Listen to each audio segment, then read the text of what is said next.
Welcome back. Congressional subpoenas have gone out from the House Judiciary and Ways and Means Committees to several FBI and IRS agents involved in the Hunter Biden investigation. That investigation, of course, resulted in a plea deal rejected by a federal judge over concerns that the agreement would have provided immunity to Hunter Biden for any possible future criminal charges. Joining me right now with an inside look at how the probe was handled is Special Agent for the IRS Criminal Investigation, Gary Shapley. Gary, it's great to have you this morning. Thanks very much for being here. Thanks, Maria, for having me. I appreciate it. David Weiss has been named special counsel now in this investigation. You were in the room, you testified, when he told you and others that it was not up to him. It was above his pay grade to actually decide whether or not to bring charges against Hunter. Is that right? That's right, Maria. I was in that room, and it was so important I asked him to repeat it. There are witnesses in that room that I have provided their names to. They've received subpoenas now because they were unwilling to cooperate voluntarily. And that's what I'm asking for. I'm asking for to bring as many people forward that have information about this so that it's not just me sitting there. It's not just Special Agent Ziegler sitting there telling you what happened. But that's why I documented that meeting that day, October 7th, 2022. I sent the email to executives over me, one of which was there, and they corroborated that that's exactly what happened during that meeting. So what are your thoughts in terms of what went down? And what about David Weiss being special prosecutor now? Special counsel. To answer your question about David Weiss being special counsel, you just have to look at what he allowed to occur during this investigation.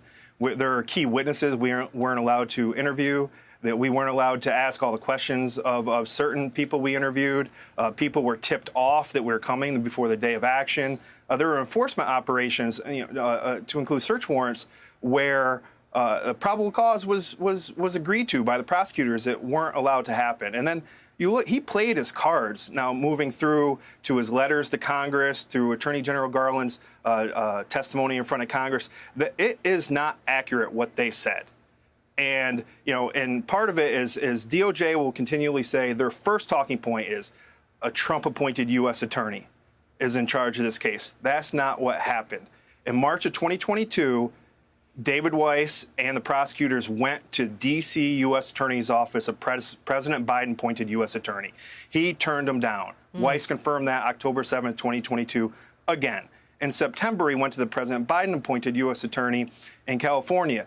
They turned him down. And then the information that was released last weekend, which is very important, it shows that Weiss was even considering not charging in January after those two President Biden-appointed U.S. attorneys declined to bring charges there. Right. So, it requires people to come in and to testify and for Congress to get to the bottom of this. I want to know what you're looking for in terms of what you want to hear, corroboration, because I find it odd that as an IRS investigator, you can prosecute taxes not being paid on income, but you're not investigating where the income actually came from.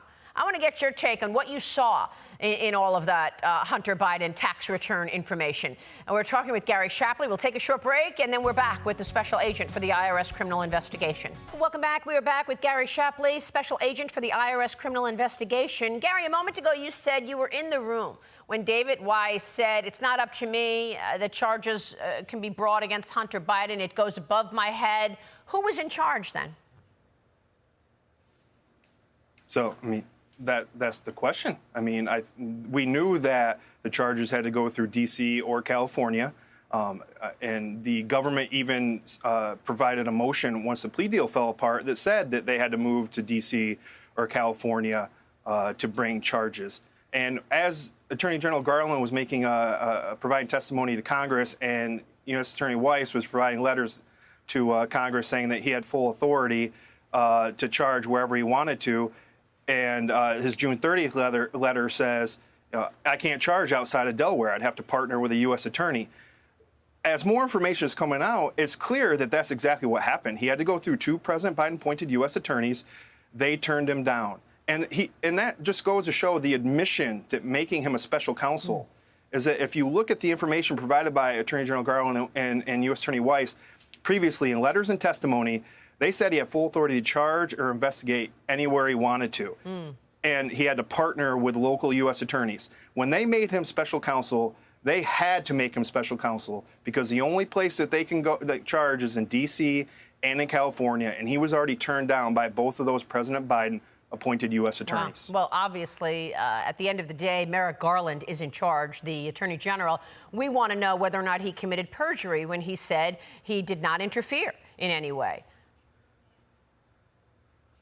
Yeah, that's not for me to decide. I'm bringing the facts forward, and if people don't believe me, that's why I want them to bring in every witness that they can, and they put everyone under oath, and they testify, and then the truth will be out there for everyone to see. Well, what about this issue that you were the IRS investigator? How much money did you see coming in, and how do you investigate if he's not paying taxes on income but not check where the income is coming from? Foreign companies. Sure, yeah. So the dollar amounts I don't really want to get into because I want to be completely accurate. I don't want to misstate anything, but part of the normal investigative process in any other case, any other subject, is that whether it's the father or someone involved that's a partner or is getting 10%, or there's intermingling of funds, you have to follow those paths. I mean, generally, you wouldn't even be allowed to recommend prosecution if you didn't follow those leads to the end. Gary, thanks very much. Gary Shapley. Hey, it's Will Kane. Click here to subscribe to the Fox News channel on YouTube. It's the best way to get our latest interviews and highlights. And click to subscribe to the Will Kane podcast for full episodes right now.